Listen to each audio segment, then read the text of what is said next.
अगले दिन सुबह की सुनहरी धूप राणा पैलेस के आलीशान लिविंग हॉल को रोशन कर रही थी। हॉल में सभी परिवार वाले एक साथ बैठे थे। दादाजी, दादी माँ और इवान्या भी वहीं मौजूद थी। सभी के बीच सिर्फ एक ही चर्चा चल रही थी, इवांस और इशिका की आने वाली भव्य शादी के बारे में। इवांस भी एक सिंगल सोफे पर बैठा था, हमेशा की तरह शांत, गंभीर और धुन में मगन था। उसका पूरा ध्यान अपने लैपटॉप की स्क्रीन पर था, जब वह अपने बिजनेस और गुप्त माफिया नेटवर्क के कुछ काम निपटा रहा था, लेकिन वह सभी की बातें सुन रहा था।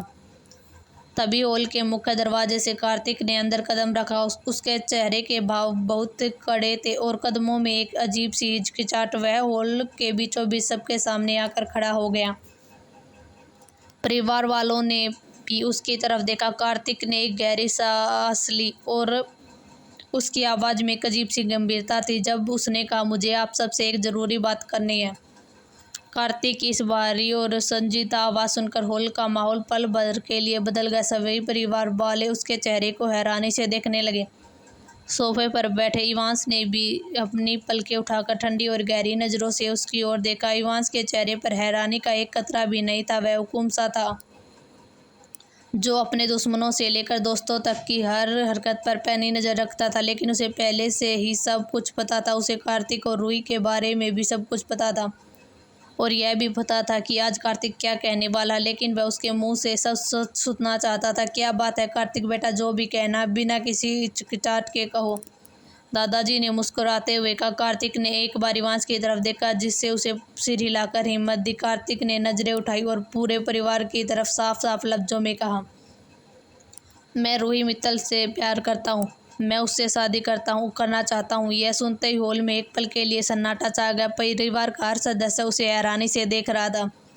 रणधीर जी और वीरेंद्र जी एक दूसरे को हैरानी से देखने लगे। हैरान होना भी लाजमी था, क्योंकि कार्तिक भी इवांस की तरह लड़कियों से कोसों दूर रहता था। पूरा परिवार सोचता था कार्तिक कभी भी शादी नहीं करेगा। आज वह खुद सामने से आकर किसी लड़की का हाथ मांग रहा है। पर यह हैरानी अगले ही पल बेहद खुशी में बदल गई। सभी परिवार वाले यह बात सुनकर बहुत ही खुश हो गए। क्या सच में कार्तिक बेटा तुम शादी करना चाहते हो? दादी माँ के चेहरे पर बड़ी सी मुस्कान आ गई। रुक्मणी जी खुशी से फूली नहीं समाई थी। उन्होंने कहा, यह तो बहुत ही उत्तम विचार है। रूही बहुत ही सुंदर और संस्कारी नेक दिल लड़की है। वो तो मुझे बहुत ही पहले से पसंद है। इतना मतलब मुझे एक नहीं बल्कि दो भाभियाँ मिलने वाली। इवान्या खुशी से उछल पड़ी और तालियां बजाने लगी। पूरा माहौल ठहाकों से गूंज उठा। दादाजी ने हंसते हुए रणधीर जी की तरफ देखा और कहा, रणधीर खुशियाँ आ रही है, क्यों ना इन्हें दोगुना कर दिया जाए। रणवीर ने भी मुस्कुराते हुए, हाँ मेमरी आप बिल्कुल सही कह रहे हैं। बाबा साहब मित्तल परिवार को हम बहुत अच्छे से जानते हैं। हम आज ही मिस्टर एंड मिसेज मित्तल से बात करेंगे। हमारा भी यही विचार है कि इवांस और कार्तिक की शादी एक ही मंडप पर एक ही साथ संपन्न हो। कार्तिक के चेहरे पर सुकून भरी मुस्कान आ गई। उसने इवांस की तरफ देखा, जिसे अपना लैपटॉप बंद करते हुए कार्तिक की तरफ देखकर एक हल्की सी दुर्लभ मुस्कान दी। इवांस भी कार्तिक के लिए बहुत खुश था कि अब कार्तिक को भी हम सफ़र मिलने वाली है। सुबह की नई किरण मित्तल मैंसन के लिए नई और बेहद खूबसूरत शुरुआत लेकर आई थी। कार्तिक ने सुबह ही सुबह रूही को फ़ोन करके बता दिया था कि राणा परिवार आज मित्तल मैंसन आने वाला है। यह जानकर रूही बहुत खुश हो गई। उसका दिल जोरों से धड़कने लगा। फिर उसने तुरंत अपने दोस्त इशिका को फ़ोन करके इस बारे में बताया। इशिका भी यह जानकर खुश हुई कि अब वे दोनों सहेलियां हमेशा के लिए एक साथ रहेंगी। रूही ने इशिका से जिद की, ईशु प्लीज़ तुम अभी के अभी मेरे घर आओ। आज मुझे देखने आ रहे हैं। जब तुम मेरे साथ नहीं होगी तो मुझे हौसला नहीं मिलेगा। इशिका यह सुनकर मुस्कुरा दी। वह तुरंत एक खूबसूरत अनारकली सूट पहनकर अपनी लग्जरी कार में मित्तल मैंसन के लिए निकल गई। दूसरी तरफ कुछ देर बाद मित्तल मैंसन के आलीशान गेट के सामने राणा परिवार की गाड़ियों का काफिला आकर रुका। गाड़ी से रुक्मणी जी, रणधीर जी, इवान्या उतरे। उनके ठीक पीछे वाली गाड़ी से कार्तिक उतरा और फिर इवांस नीचे उतरा। इवांस हमेशा की तरह कड़क और रॉयल अंदाज में था, जबकि कार्तिक के चेहरे पर चमक और रूही से मिलने की खुशी साफ झलक रही थी। मित्तल मैंसन के भव्य हॉल में मिस्टर और मिसेज मित्तल ने पूरे राणा परिवार का बेहद गर्मजोशी से स्वागत किया। दोनों परिवारों के बीच गहरा दोस्ताना था। वे बहुत पहले से ही उन्हें जानते थे, इसलिए औपचारिकता कम और अपनापन ज़्यादा था। सभी परिवार वाले सोफे पर बैठे गए और चाय नाश्ते के साथ हंसी मजाक और एक दूसरे से बातें शुरू होगी जब इवांस और कार्तिक दूसरी साइड शांत और गंभीर लहजे में बैठे थे। उधर ऊपर से रूही ने खूबसूरत कमरे में रूही आईने के सामने बैठी थी जिसे इशिका तैयार कर रही थी। रूही ने पेस्टल कलर का बेहद खूबसूरत सा लहंगा पहन रखा था। इशिका ने रूही के बालों को सेट करते हुए आईने में उसे देखा और मुस्कुराती देख रही हो रूही, किस्मत का खेल तो देखो, हमने बचपन में एक बार कहा था हम हमेशा साथ रहेंगे। देखो आज तुम उसी घर की बहू बनने वाली हो जहाँ मैं बनने वाली हूँ। अब हम दोनों हमेशा साथ रहेंगे। रूही ने पलट कर इशिका का हाथ थाम लिया और भावुक होकर बोली, हाँ ईशु, तुम बिल्कुल सही कह रही हो। मुझे अभी भी यकीन नहीं हो रहा कि कार्तिक ने घर वालों से हमारे बारे में बात कर ली। मैं सचमुच बहुत खुश हूँ। कुछ ही देर बाद मिसेज मित्तल ने आकर इशिका और रूही को नीचे चलने के लिए कहा। इशिका ने रूही का हाथ थामा और उसे सीढ़ियों से नीचे लाने लगी। पिछली रात के खूबसूरत पलों के बाद अगली सुबह दोनों परिवारों के लिए बड़ा और अहम फैसला लेने आई थी। राणा परिवार के बड़े बुजुर्ग दादाजी और रणधीर जी राजवंश हवेली पहुंचे। राजवंश परिवार ने उनका बहुत ही आदर सत्कार किया। वीरेंद्र दादाजी ने बिना किसी औपचारिकता के मुद्दे पर बात शुरू की। रणवीर जी ने चाय का कप रखते हुए कहा, विराज जी, हम चाहते हैं कि वांस, इशिका और कार्तिक और रूही की शादी एक ही दिन एक ही मंडप में हो। अभिराज जी और दादाजी एक दूसरे की तरफ देखा और मुस्कुराते हुए तुरंत इस बात के लिए हामी भर दी। उन्होंने कहा, राणा साहब, इससे बेहतर क्या होता। दोनों शादियां एक ही साथ होंगी तो खुशियां भी दोगुनी हो जाएंगी। सभी शादी की रस्में और तौर तरीकों को लेकर बातें करें और आगे बढ़े। रणधीर जी का चेहरा थोड़ा भावुक हो गया। उन्होंने कहा, आप सब जानते हैं कि कार्तिक के माता पिता का एक्सीडेंट बचपन में ही हो गया था। तब से लेकर आज तक राणा परिवार ही उसका सब कुछ है। कार्तिक की तरफ से माता पिता की सारी रस्में और फर्ज हमारा राणा परिवार ही निभाएगा। इस संवेदनशील बात को समझते हुए वीरेंद्र दादाजी ने एक बेहतरीन सुझाव दिया, क्यों ना हम राजस्थान के सबसे आलीशान 7 स्टार होटल को बुक कर लें। दोनों परिवार की तरफ से की शादी सभी रस्में और इसी होटल में रखी जाएंगी। दोनों परिवार की तरफ से शादी की रस्में और शादी की एक होटल में रखी जाए। इससे कार्तिक को भी अकेलेपन का एहसास नहीं होगा और पूरा परिवार दोनों बच्चों की रस्मों में एक साथ एक ही छत के नीचे निभा सकेगा। राजवंश परिवार को यह आइडिया बहुत ही पसंद आया। सब इस बात से पूरी तरह सहमत हो गए।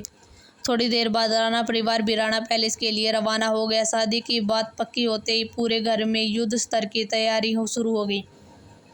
उधर इवांस और कार्तिक ने अपने अपने बिजनेस की मीटिंग की छड़ी लगा दी। दोनों ही वर्क हॉलीडे थे, इसलिए उन्होंने दिन रात एक करके अपने बिजनेस के सारे बड़े प्रोजेक्ट पेंडिंग काम निपटाने शुरू कर दिए ताकि शादी के दिनों में वह पूरी तरह फ्री रह सकें।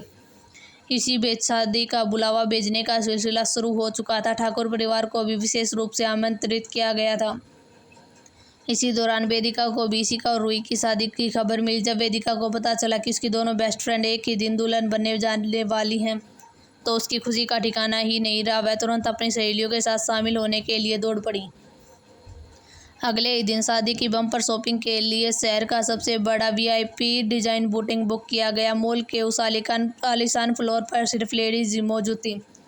राणा परिवार की रुक्मणी जी, दादी जी और इवान्या और राजवंश परिवार की लेडीज आराध्या जी, समीरा, अमृता जी, इशिका, रूही, मिसेज मित्तल भी मौजूद थी और वेदिका भी उनके साथ थी। राणा परिवार की बड़ी महिलाओं ने दोनों दुल्हनों इशिका और रूही को आगे किया और प्यार से कहा, आज तुम दोनों को किसी परवाह नहीं करनी। अपने लिए दुनिया का सबसे खूबसूरत और बेस्ट दुल्हन का जोड़ा पसंद करो। पूरा हॉल साड़ियों, भारी लहंगा और डिजाइनर कपड़ों से भरा पड़ा था। सभी लेडीज आपस में चर्चा करते हुए कपड़े सिलेक्ट करने में मशगूल थी। अचानक बुटीक के हैवी ग्लास डोर खुले और वहां से 2 बेहद हैंडसम शख्स दाखिल हुए। ये कोई और नहीं, वांस और कार्तिक थे। उन्हें देखते ही वहां मौजूद सभी लेडीज हैरान रह गई। इवान्या ने तुरंत दोनों को छेड़ते हुए कहा, अरे वाह, यहाँ तो सिर्फ लेडीज की शॉपिंग चल रही है। आप दोनों माँ से यहाँ क्या करें, क्यों आए हैं यहाँ आप दोनों। माफिया किंग इवांस हमेशा की तरह शांत और एटीट्यूड में खड़ा रहा। उसने इवान्या के सवाल का कोई जवाब नहीं दिया। लेकिन उसकी नज़रें सीधे इशिका को ढूंढ रही थी। वही दूसरी तरफ कार्तिक, जिसकी नोक-झोंक अक्सर इवान्या से होती रहती थी, वह तुरंत अपना कूलर सीधा किया और मासूमियत का नाटक करते हुए कहा, अरे मैं तो बस ऐसे ही रास्ता भूल गया, मेरा शॉपिंग वाकई से कोई लेना देना नहीं है। कार्तिक का यह अजीबोगरीब और मजाकिया बहाना सुनते हुए पूरे बुटीक में मौजूद सभी लेडीज जोर जोर से हंस पड़ी। सभी को अच्छे से पता था वह यहाँ क्यों आए हैं। वह सिर्फ यहाँ अपनी अपनी होने वाली बीवियों से मिलने आए थे। लेकिन किसी ने भी कुछ नहीं कहा। रूही ने शर्माते हुए अपना चेहरा झुका लिया और हल्के से मुस्कुरा दी कार्तिक के इस बहाने पर। ऊपर इशिका ने जब इवांश को देखा तो उसकी आंखों में एक अनोखी चमक आ गई। उसे यह देखकर अच्छा लगा कि इवांश उसके लिए यहाँ आया है। इवांश की गहरी नजरें इशिका के चेहरे पर टिक गई, मानो वह कह रहा हो कि मैं सिर्फ आपके लिए ही यहाँ आया हूँ रानी साहब। इस प्यार और खूबसूरत माहौल के बीच सभी लोग एक बार फिर हंसते खिलखिलाते हुए शादी के कपड़े सेलेक्ट करने में बिजी हो गए। वही सभी लेडीज हंसने में बिजी थी। वही इवांश राणा की नजरें लगातार इशिका पर टिकी थी। उसने बिना किसी को भनक लगे आगे बढ़कर बेहद तक से इशिका के हाथ को अपने मजबूत हाथों में लिया। इशिका को समझ पाती उससे पहले ही इवांश उसे लेकर बुटीक के टॉप फ्लोर की तरफ बढ़ गया। यह बुटीक का सबसे वीआईपी और प्राइवेट सेक्शन था, जहां कुछ चुनिंदा डिजाइनों के अलावा सिर्फ एक सेल्स गर्ल मौजूद थी। इवांश के आते ही उस सेल्स गर्ल को अपनी गहरी और रोबीली आंखों से एक खास इशारा किया। इशारा समझते ही सेल्स गर्ल ने अजब से सिर झुकाया और तुरंत उस फ्लोर को खाली करके नीचे चलेगी। इशिका यह सब बड़े ही ध्यान से देख रही थी। उसने अपनी नीली आंखों को इवांश की आंखों में देखते हुए पूछा, राणा साहब, आप मुझे इस तरह छुपा कर यहाँ क्यों लाए हैं और उसे बाहर क्यों भेज दिया? इवांश ने कोई सीधा जवाब नहीं दिया। उसके होठों पर एक रहस्यमयी मुस्कान आ गई। सब्र रखिए रानी साहब, बस यह समझिए कि आपके इस हुकुमशान के पास आपके लिए एक छोटा सा सरप्राइज है।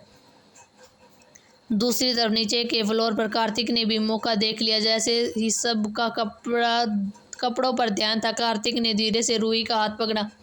रूही अड़बड़ा गई, उसे देखने लगी, लेकिन कार्तिक ने शरारत से मुस्कुराते हुए उसे अपनी तरफ खींचा और दोनों एक दूसरे के हाथ थामकर बुटीक के दूसरे कोने वाले वीआईपी सेक्शन में चले गए। कार्तिक रूही को लेकर उस लहंगे के पास पहुंचा जो उसने पहले ही सिलेक्ट करवा रखे थे। उसने रूही की ओर देखा और देखते हुए कहा, रूही, मैं चाहता हूं कि हमारी जिंदगी के इस बड़े दिन पर तुम मेरी पसंद का लहंगा पहनो। कार्तिक का यह प्यार देखकर रूही का दिल पिघल गया। दोनों एक साथ मिलकर बेहद प्यारे अंदाज में कपड़े और लहंगे शॉर्ट लिस्ट करने लगे, जहाँ उनके बीच कई रोमांटिक और हल्के फुल्के पल आए। दूसरी तरफ टॉप फ्लोर पर सीढ़ियों से ही वही सेल्स वापर ऊपर आई। उसके हाथों में एक बहुत बड़ा पुतला था जो पूरी तरह मखमली लाल कपड़ों से ढका हुआ था। उसने पुतले को इशिका के सामने खड़ा कर दिया और इवांश के इशारे पर दोबारा नीचे चलेगी। अब उस फ्लोर पर सिर्फ इवांश और इशिका थे। इवांश ने इशिका की तरफ देखा और भारी आवाज में कहा, आगे बढ़िए रानी साहब और इस पर्दे को हटाइए। इशिका उत्सुकता से आगे बढ़ी।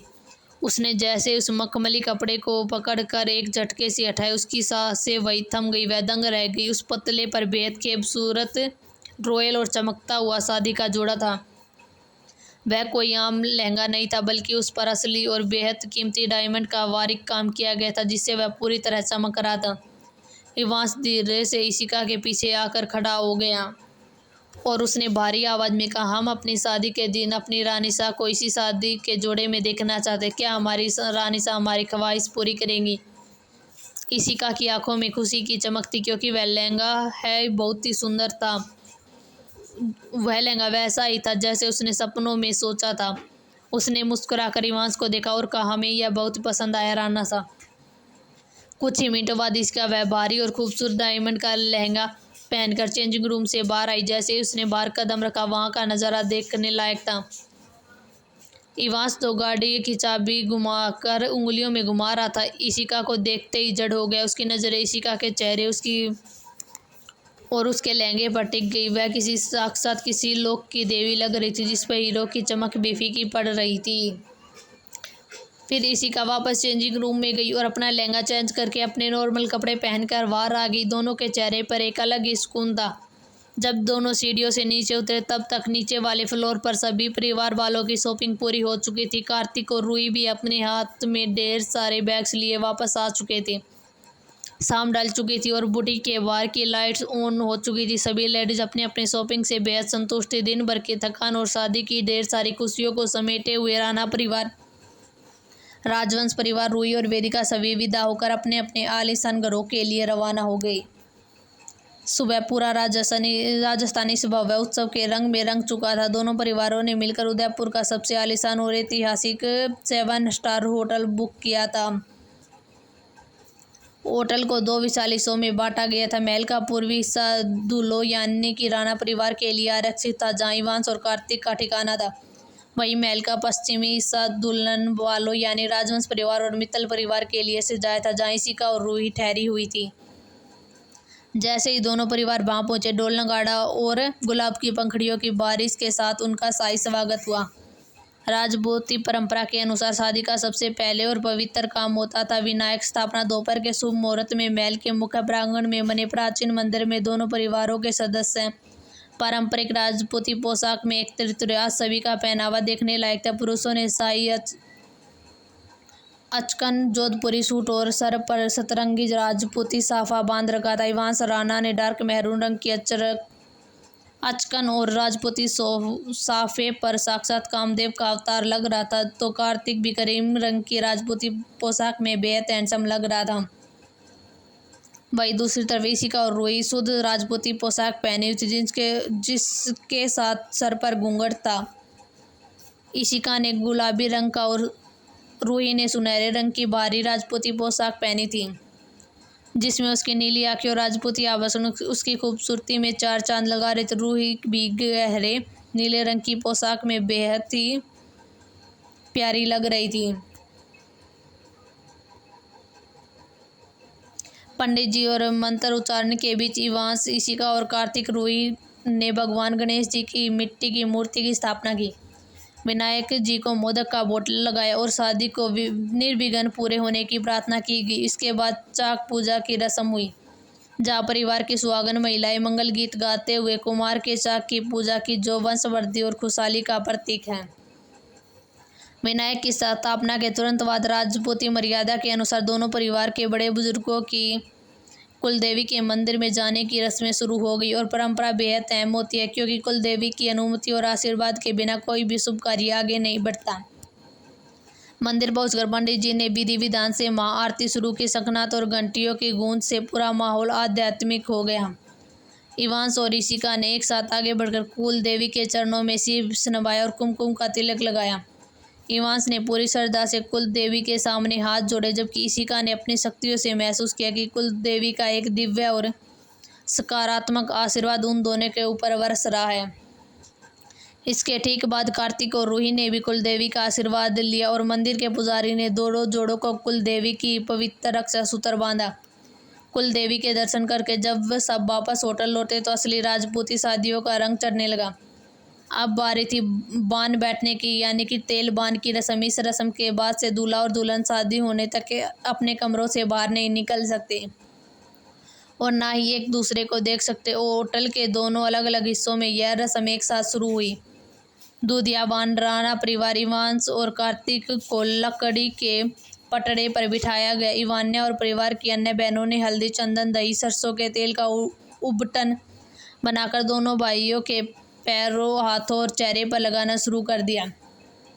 कार्तिक तो इवान्या को तंग कर रहा था, लेकिन इवांश चुपचाप और कड़क अंदाज में बैठा था। हालांकि उसकी नजरें बार बार दीवार के उस पार इशिका को ढूंढ रही थी। इशिका और रूही का बान राजवंश परिवार उधर दुल्हन की तरफ इशिका और रूही का बाजेट पर बिठाया गया। उसकी बचपन की पक्की दोस्त वेदिका अपनी दोनों सहेलियों को उपटन लगाते हुए लगातार चढ़ा रही थी। वेदिका ने हंसते हुए कहा, देख रही हो रूही, इशिको के चेहरे को अभी भी इसके राणा शाह के नाम का निखार आ रहा है। यह सुनकर इशिका के गाल शर्म से लाल हो गई। घर की बुजुर्ग महिलाओं ने हाथ में हरी दूब घास लेकर दोनों दुल्हनों के सिर पर घी और तेल टपकाया और पारंपरिक बान के गीत गाए। माहौल पूरी तरह उत्सव के रंग में रंग चुका था। शाम होते होते तेल बान की रस्म संपन्न हुई। पंडित जी ने चारों के हाथों में कांगड़ा डोरा बांध दिया, जो बुरी नजर से रक्षा करता है। रात काफी गहरी हो चुकी थी। महल की कंगनियों और झरोखों पर लाइट जल रही थी। राजपूती रिवाज के मुताबिक अब इवांस और ईशिका अपनी शादी होने तक सीधे एक दूसरे से नहीं मिल सकते थे। अपने आलीशान शाही कमरे की बालकनी में खड़ा माफिया किंग इवांस राणा हाथ में वाइन का गिलास लिए आसमान की तरफ देख रहा था। उसके चेहरे पर अजीब सी बेकरारी थी। वह अपनी रानी सा से दूर रहने की इस राजपूती बंदिश से चिढ़ रहा था, लेकिन परंपरा का सम्मान भी जरूरी था। उधर दूसरी तरफ अपने कमरे के झरोखे पर बैठे ईशिका ने ठंडे हवा के झोंके के साथ इवांस की उस पजेसिवनेस और बेकरार एनर्जी को महसूस किया। उसने अपनी नीली आंखें बंद कर ली और मुस्कुरा दी। उसे पता था कि यह दूरी सिर्फ कुछ दिनों की ही है, जिसके बाद वह हमेशा के लिए अपने राणा सा की होने वाली थी। राजपूती आन बान शान के साथ शादी का यह पहला दिन बेहद भव्यता से संपन्न हुआ। सुबह की पहली किरण के साथ ही पैलेस होटल के दुल्हन कक्ष वाले मंगल गीतों की गूंज सुनाई दी। आज हल्दी की रस्म का मुख्य दिन था, जिसे बेहद ग्रैंड और शाही तरीके से बनाया जा रहा था। राजपूती मर्यादा के अनुसार हल्दी की रस्म 2 चरणों में बेहद कड़े नियमों के साथ पूरी होनी थी। पहले वर पक्ष की हल्दी और फिर उसी हल्दी को वधू पक्ष के यहाँ भेजना था। शुभ मुहूर्त में पैलेस के पूर्वी हिस्से में वर पक्ष की हल्दी शुरू हुई। आंगन के बीचों बीच 2 नक्काशीदार चांदी के बाजोट रखे गए थे। इवांस और कार्तिक को पारंपरिक पीली धोती और रंग वस्त्र को पहनाकर बाजोट पर बिठाया गया। राणा परिवार के पंडित जी ने मंत्र उच्चारण शुरू कर दिया। नियम के अनुसार सबसे पहले दादी माँ के हाथ में हरी दुबली और उससे हल्दी में डुबोकर इवांस और कार्तिक के पैरों, हाथों, घुटनों और माथे पर लगाया। यह प्रक्रिया नीचे से ऊपर तक की जाती है, जिसे बांध चढ़ाना कहते हैं। इसके बाद रुक्मिणी जी, इवान्या और उन परिवार के अन्य सदस्यों ने मिलकर उन दोनों को हल्दी लगाई। इवान्या ने तो कार्तिक को पूरी हल्दी में डुबा दिया, जिसे कार्तिक ने घूर कर देखा, लेकिन इवान्या हंस रही थी। भाई हमारे इवांस राणा बिल्कुल कड़क अंदाज में गंभीर होकर बैठा रहा, लेकिन उसकी आंखें इस पवित्र रस्म की गहराई को महसूस कर रही थी और वह ईशिका को याद कर रहा था।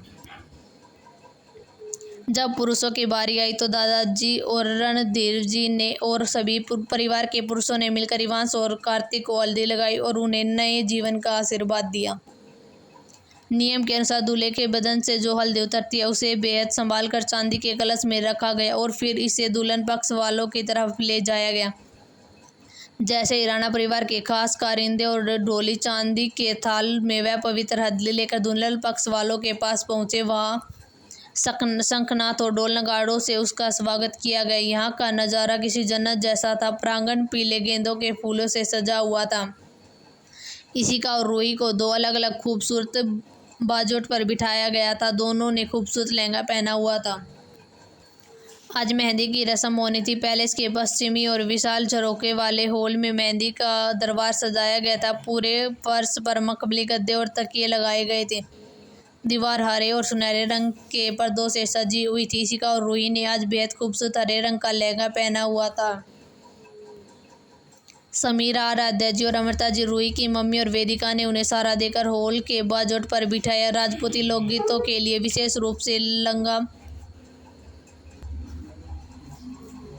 महिला कलाकारों ने ढोलक की थाप पर पारंपरिक राजपूती मेहंदी गीत गाना शुरू कर दिया। पंडित जी ने सबसे पहले कांसे की थाली में रखी मेहंदी पर कुमकुम और अक्षत छिड़ककर उसकी पूजा की। उसके बाद राजपूती रिवाज के अनुसार सबसे पहले सुहागिन और बुजुर्ग महिला ईशिका और रूही की हथेली पर कुमकुम का पहला टीका लगाया और सुगंध की मैली मेहंदी की एक बिंदी रखी। उसके बाद जोधपुर से विशेष रूप से बुलाए गए शाही मेहंदी कलाकारों ने अपना हुनर दिखाना शुरू कर दिया। ईशिका के हाथों पर पारंपरिक राजपूती पैटर्न उकेरे जाने लगा। उसकी हथेलियों पर बारीक जाल बनाया गया और इवांस का नाम बेहद चालाकी से छुपा दिया गया। रूही के हाथ पर भी खूबसूरती से डिजाइन बनाई गई और कार्तिक का नाम भी छुपा दिया गया। वेदिका दोनों दुल्हनों के पास बैठे उन दोनों को ध्यान से देख रही थी और उन्हें जूस पिला रही थी। बाकी औरतें भी चारों तरफ बैठकर लोकगीत पर झूम रही थी। दूसरी तरफ पैलेस के पूर्वी हिस्से में माहौल बिल्कुल अलग था। पुरुष प्रधान रजवाड़ी महफिल में जमी हुई थी, जहां हुकुम शाह इवांस राणा और कार्तिक को बिस्कुन की मेहंदी लगनी थी। राजपूती रिवाज में दूल्हे को पूरी मेहंदी नहीं लगाई जाती, बल्कि सिर्फ दाहिने हाथ की हथेली और अंगूठे पर सुकून का टीका या छोटा सा चंदर बनाया जाता है।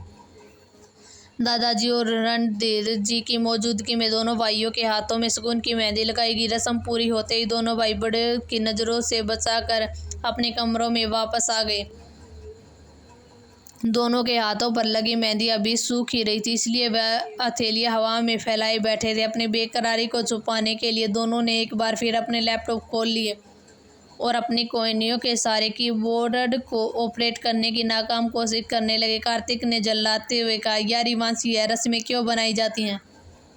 सामने कमरा, लेकिन हम जा नहीं सकते। मुझे देखना है कि रूही के हाथों में मेरे नाम की मेहंदी कैसी लग रही है।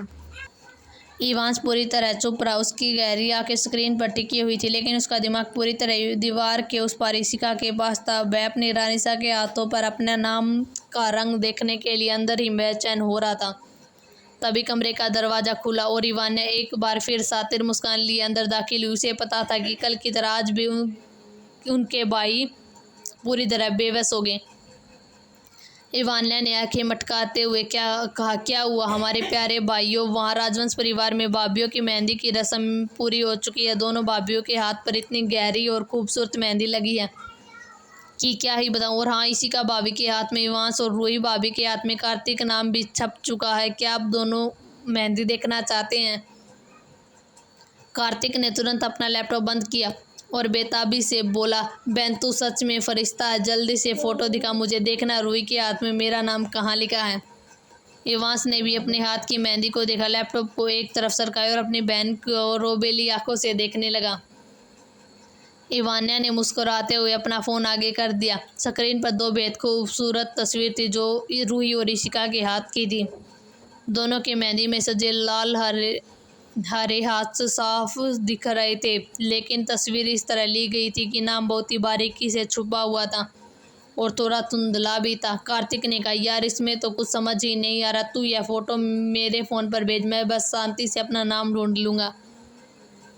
इवान्या ने अपना फ़ोन पीछे खींच लिया। नहीं, इतनी आसानी से नहीं। कल आप लोगों ने हमें धोखा दिया, बस बिना इनाम दिए ही आप लोग अपने अपने कमरों में चले गए, लेकिन आज हमें हमारा इनाम चाहिए। हमें पेरिस ट्रिप के लिए स्पॉन्सरशिप चाहिए। बोलो मंजूर है? कार्तिक ने तुरंत कहा, मंजूर है बाबा, मंजूर है। तू पेरिस चाहे मार्स पर वहाँ बस फ़ोटो भेज दे। इवांश ने भी गहरी और भारी आवाज़ में कहा, फ़ोटो फॉरवर्ड करो इवान्या, तुम्हारी ट्रिप बुक हो जाएगी। इनाम पक्का होते ही इवान्या ने तुरंत दोनों के फ़ोन पर तस्वीर सेंड कर दी, लेकिन ये क्या, फ़ोन पर टिक की आवाज़ होते ही दोनों भाइयों की फुर्ती देखने लायक थी। कार्तिक ने अपना फ़ोन उठाया और बिना एक पल गवाए अपने कमरे की तरफ भागकर दरवाज़ा बंद कर दिया। वहीं इवांश ने बिना किसी पर ध्यान दिए अपना फ़ोन जेब में डाला और बेहद कड़क लंबे लेकिन तेज कदमों से अपने कमरे की तरफ बढ़ गया और दरवाज़ा बंद कर दिया। वही बाहर खड़ी इवान्या एक बार फिर से अपना मुंह खोले देखते ही रह गई। इस बार भी उसके साथ नाइंसाफ़ी हुई, लेकिन उसने हंसते हुए कहा, इन दोनों का कुछ नहीं हो सकता। वह वापस बाहर चली गई। बंद कमरों में इवांश और कार्तिक अपने फ़ोन की स्क्रीन को जूम करके बेहद और प्यार के साथ अपनी दुल्हनों के हाथ में छपे हुए नाम को ढूंढ रहे थे। मेहंदी की यह रात दोनों प्रेमियों के दिल में मिलने की तरफ को और गहरा कर गई। अगर आपको यह कहानी पसंद आई तो लाइक कमेंट करें और सब्सक्राइब भी ज़रूर कर दें।